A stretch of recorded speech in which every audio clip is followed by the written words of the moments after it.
Hello makers, welcome 3D Maker Noob. I'm Joe and today we're going to talk about a printer that kind of made its way in the background without drawing too much attention, and then suddenly it pops out of nowhere and it's just whoa. This is the Matterhackers Pulse, and while many of you might have not have heard of this printer, I had the pleasure of actually seeing it live in person a few months back when I was at Matterhackers in LA. Now back then I didn't really think much of it. I mean, yes, it looked good, it's another 3D printer, but I had no idea what its capabilities were. However, a couple of months ago, Matterhackers reached out to me and asked me, would you like to review the Matterhackers Pulse for us? And I'm like, absolutely, and why not? So the printer comes with a print volume of 254 millimeters on the x-axis, 205 millimeters on the y-axis, and 185 millimeters on the z-axis. However, I can confirm that you could probably squeeze out another 10 millimeters out of the z-axis. It comes fully assembled, as this printer is built to order, and in order for you to purchase this printer, you simply go on the Matterhackers site, you choose the base model, and then you simply choose any upgrades that you would like to put on this printer. Now as standard, the printer does not come with an LCD screen or an SD card slot, so in order to print with it, you would need to have it tethered to a PC. However, this can be upgraded through the order process. As standard, it comes with an original E3D V6 hot end and a 0.4 millimeter brass nozzle, which is upgradable to an Olson Ruby nozzle. It has a Mark 42 heat bed along with a PEI sheet for better adhesion. It also has the Orbit auto calibration sensor, which is pretty much identical to the BL Touch. Filament is run through a Bowden setup and a normal extruder. However, this can also be upgraded to a Bondtech extruder. The machine I have here runs on Marlin firmware and also on a Ramps 1.4 board. However, by the time that I receive this and I'm doing this review, Matterhackers have already upgraded the board and now it runs on a Rambo Mini. Every single stepper motor on the frame has a dampener to it in order to reduce noise and vibrations. It also comes with 4 silicone soft feet in order once again to minimize the vibrations and noise even further. And finally, it runs on a Meanwell power brick, which is 12 volts and 15 amps. So having taken it out of the box, I set it on the table, I plugged it into the PC, I started Matter Control, and it instantly recognized the printer. Because ultimately it's Matterhackers Pulse and Matterhackers Matter Control. So as soon as you plug it in and you choose the printer, it automatically starts the setup process for the bed leveling. And it guides you step by step, and it is extremely easy. Once it does the bed leveling, that's it, you're ready to print. Now I want you to keep in mind that every single print I'm going to show you here is with the fully upgraded version. It has the Bondtech extruder, it has the Olson Ruby nozzle, and it also comes with the LCD screen and the SD card reader. So as you can see, I've printed many things with this printer, and I have to be honest, this is not even everything I've printed on this printer, but I wanted to showcase to you guys the most relevant ones and also the journey I had with this printer. Now, while the calibration cube, which was the first ever print I did on this printer through Matter Control, came out completely flawless and my excitement was pretty much soaring through the roof, I did have some failures, and I will get into more detail about those. But to give you an idea, this Benchy was also printed in Matter Control with the same exact settings that I did on this cube. And as you can see, the print quality just wasn't there, and I couldn't possibly understand why that was happening. So I tried changing filaments and I printed more Benchies, and this was the result. And I just, for the life of me, I could not understand why my prints were coming out this horrible. So what I did was I went to Matter Control and I started looking at the settings, and I saw that retraction was set to about 2.5 millimeters. And I know that it requires a bit more of retractions when it's about and set up. So I increased that to about 4.5 millimeters. What happened was that when I started the next print, I noticed that this tube right here had a bit of slack. And what was happening was that it kind of had backlash. So whenever it was retracting, the filament was just not reaching the nozzle quickly enough or retracting well enough in order to have a clean print. So I had diagnosed my problem to just that issue. So what I wanted to do next was print this moon city right here. And what happened was that Matter Control doesn't really like complicated prints. It doesn't fare very well. It tends to crash or just doesn't render anything. So what I did was I created a profile on Simplify 3D based on the Prusa i3 Mark II, and I started the print. This was the first print, and what happened here was that I had a nozzle jam. Now, in normal circumstances, when you have a nozzle jam, the extruder starts eating away at the filament. It would start clicking and it eats away at the filament, and then it just eats so much away of the filament that the gears just turn around and do nothing. However, when you have a Bondtech extruder, the filament is constantly pushed through. It doesn't care what's stopping it or not. It just wants to push through filament. So what happened was it actually pushed the PTFE tube out of its clip,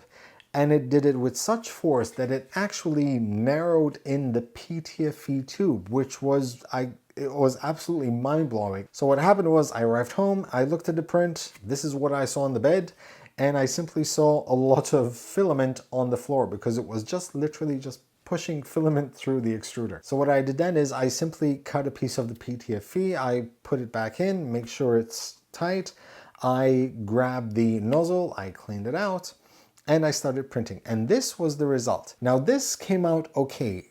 It wasn't great. And I knew that seeing as I had changed profiles, I kind of need tweaking, but ultimately it wasn't bad at all. So I was still relatively happy, but I knew after looking at the first cube I did, I knew I can do much better. Then I threw in a couple more models while I was tweaking the settings and so on, and I still wasn't getting that beautiful print quality of the cube, and also, which I have to add, this test print that came with the printer. This is a flawless print, so I couldn't figure out, this is the same material, why can't I print the same? Yes, I was still using Simplify 3D, and it was dawning on me that I had the wrong settings entirely. So I thought to myself, okay, this is a Prusa i3 style printer. What if I create a profile based on Prusa i3 Mark II? So what I did was I opened Cura and I loaded a Prusa i3 Mark II profile. I did a few modifications to the G-code because this printer doesn't home at the bottom left. It has a sensor that triggers at the very top of the printer. So I just had to change those line of codes or else it'll just purge in the empty abyss. So once that was done, I threw in some green 3D Printz PLA, and lo and behold, the Benchy started coming out beautifully, and I was starting this got my excitement all up again. I was so heartbroken with the print quality I was getting. This made it so much better. So I did my usual test of 30 millimeters a second at 200 microns, 50 millimeters a second, 70 and 90 millimeters a second. And I have to say that all of them, including the 90 millimeters a second, it just looks absolutely great. What's really mind-blowing is the way this printer deals with 100 microns at 50 millimeters a second. These prints are almost flawless, and I simply couldn't be happier with the quality of the print. So once that was done, I said, okay, it's time for me to do the benchmark test before moving on to different models. So I decided to redo my Benchy test with 3D Printz Copper PLA because the copper actually shows flaws quite well because the reflections actually seem to amplify any flaws on the print. Once again, I did the 30 millimeters, the 50 millimeters, the 70 and the 90. And I also need to point out that the maximum print speed which is advertised for this printer is actually 60 millimeters a second. And even at 90 millimeters a second, while the print wasn't, well, great or perfect, far from it, it still actually printed really well. It printed much better than some printers which I have had when they were printing at 40 millimeters a second. However, then I decided to print the 100 micron Benchy, and as you can see, the smile right here. This is the Benchy, and This is the most perfect Benchy I have ever printed. I've taken photos of this, I've posted them on Twitter, on Facebook, on Instagram, and everyone agrees that this is probably one of the best Benchies that they have seen. It's just incredible. This was printed at 50 millimeters a second, part of my benchmark test, and I honestly could not be happier with the result. I could have just stopped there and say, okay, this is what the printer is capable of, but obviously I needed to do more tests. I then did my usual make test in order to see the Z resonance, the bridging, the tolerances, the calibration, the fine detail, and also the overhangs. In all prints, it performed extremely well. Z resonance tower is absolutely flawless. The bridging can be handled. The calibration is on point. It did get stuck on the 0.2 millimeter tolerance. However, I'm sure that if I kind of set up the filament a bit more and fine-tuned it a bit more, it would definitely come out, because I can see there is enough space on the top, but not that much on the bottom. So that's probably just it fused because of some settings that I could have tweaked. Overhangs finally up to 60 degrees, 65 degrees. This printer can definitely handle itself as well. As a final test, what I tend to do is put a print at the maximum speed advertised on the printer. Now, in the case of the Matterhackers Pulse, it's advertised at 60, which is actually quite low. So I thought to myself, okay, let's print something at 150 millimeters a second. And in comes 3D fill. This was also printed in copper PLA by 3D Prints at 150 millimeters a second. And this is just awesome. I mean, okay, it's 150 millimeters a second, and I don't think I would ever print at 150 millimeters a second.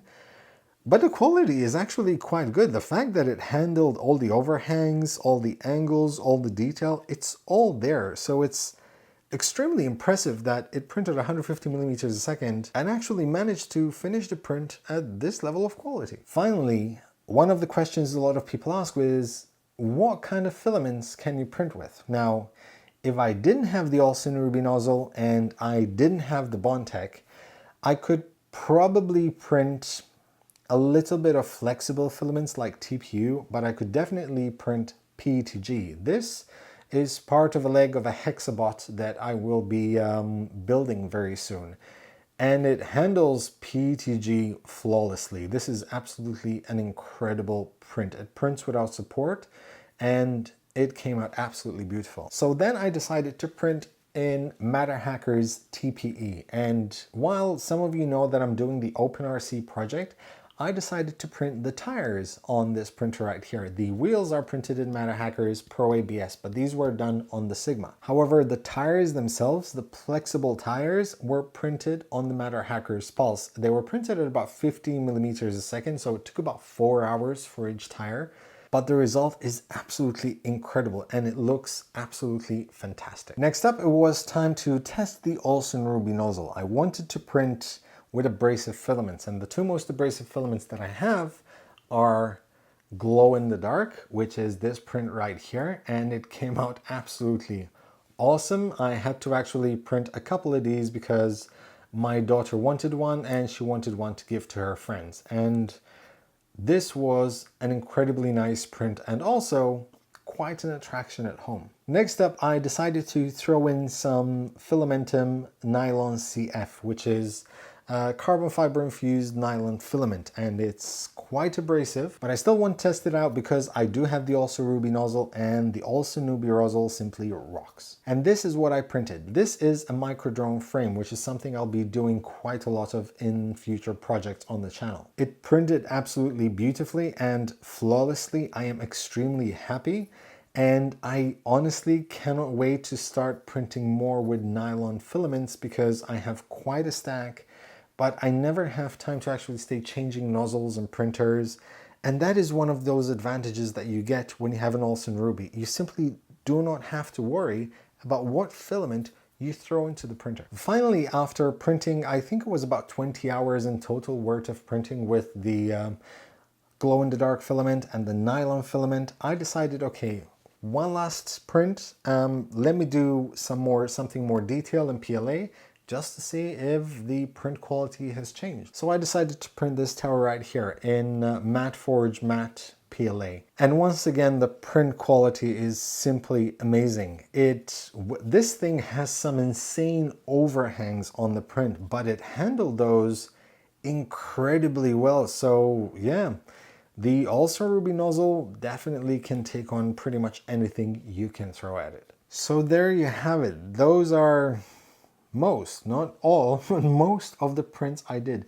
There is so much more I would like to show you guys, but I feel that this review would take a bit too long, and I think I've showed you guys enough to basically give you an idea of honestly how incredibly awesome this printer is. Yes, I do have the model which has the Bontic extruder and the Ulcer Ruby nozzle, which you would think make a huge difference. However, it just adds something to the printer. It gives you more flexibility. It doesn't really add anything to the quality, and that's what's very important to note. So honestly speaking, the print quality wouldn't be worse off if it was stock. It simply just gives me more flexibility in printing with different filaments and having peace of mind, and pretty much do more extreme settings when printing certain things. So my final thoughts on this printer. What do I like about it? This might be a long list, so I'll give you the top few items that I love. It's quiet. It is ridiculously quiet. It is so quiet, in fact. I had this printer running during a live stream, and it was sitting right where this is. I was here talking to people, and no one could hear this printer print. Neither could I. So much so that during mid-print, the battery died on my matter control and the print finished, and I didn't even notice because it was just there. The only sound you hear out of this when it's printing is the hot end fan and the part cooling fan. Nothing else. At $799 for the basic model, this is one of those printers which is priced right on point, right where it should be, because you have high quality components. It is pre-built, so you don't have to worry about anything. And apart from that, you also have Matterhackers backing this. Now, if you ever purchased anything from Matterhackers, you know that their customer support is spot on. So anything that ever comes up, you know you're covered. The print quality, ridiculously good once you fine-tune filament settings on a slicer. I'm not trying to oversell this printer, but the print quality on the Benchies that I printed, especially that 100 micron one, just speaks for itself. That is by far my best Benchy ever, and I can only hope that I managed to print the same kind of Benchy with another printer. I also like the fact that when it's stock, you can actually choose upgrades from the shopping cart, and it comes pre-assembled from Matterhackers. I think that gives users flexibility in terms of how much they're willing to spend and what their requirements are. Finally, I also like how this machine is evolving. So when I got this, it was on a Ramps 1.4 board and is now running on a Rambo Mini. Those are the ones that are shipping out. Now, initially when I received this, I had complained to Matterhackers because during shipping, I found a few screws that were loose. So nowadays, everything is shipping either with nylock nuts or Loctite on screws. I had also mentioned to them that I was having difficulty with matter control, slicing more intricate objects, and now there is a 64-bit matter control, which will solve that problem as well. Okay, enough of what I like. What don't I like about this printer? If I have to be completely honest, and I truly hope I don't get flamed for this, is the fact that there isn't really much I don't like about this printer. It is quiet, it is reliable, it prints beautifully, it has customer support backing it up, it comes with premium items. I had complaints in the beginning, but Matterhackers had fixed those now. If I had to find one thing that possibly I don't particularly like, is the fact that the LCD screen and the SD card don't come as standard.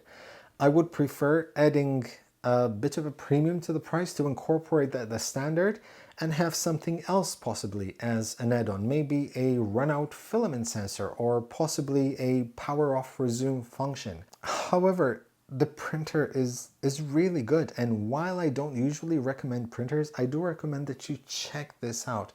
Go to the Matterhackers website and make sure you take a good look at this printer. To put things into perspective, 2 months ago or 2.5 months ago when I received this printer, the cost was $899 for the base printer, and back then it didn't include a heat bed and it definitely didn't include the auto bed leveling sensor. 2 months down the line, these two things have become stock. It is now running on a mini Rambo.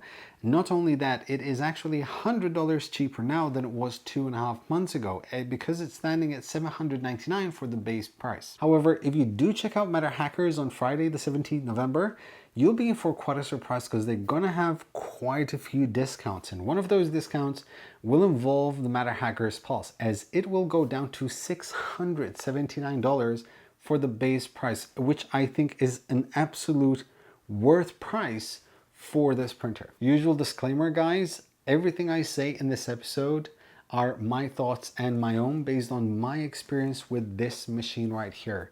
No money has exchanged hands between me and Matterhackers in order to do this review, and this machine was sent to me by them free of charge in order to produce this unbiased review. Now, as you guys know, I don't usually recommend printers, and I probably never will, because my job here is to give you guys my thoughts on 3D printers, how my journey went, the good, the bad, what I liked, what I don't like, and show you the prints themselves. However, I do highly recommend you check this printer out because, personally speaking, for the price point, this is probably one of the top 3 printers I've ever gotten my hands on due to the amazing quality of the prints. That is it from me, guys. Thank you very much for watching. I will leave affiliate links to Matterhackers in the video description, just to point out that Matterhackers do ship internationally. A lot of the filaments that I have here, I purchased myself from Matterhackers, and they arrived here within possibly about a week. So yeah, no matter where you are in the world, you're sorted. If you're in the US, however, you do get free shipping. That is it for this episode. If you enjoyed this one, please leave a like, comment if you have any questions. I'll be happy to answer them. Share, subscribe, and as always, happy making, guys.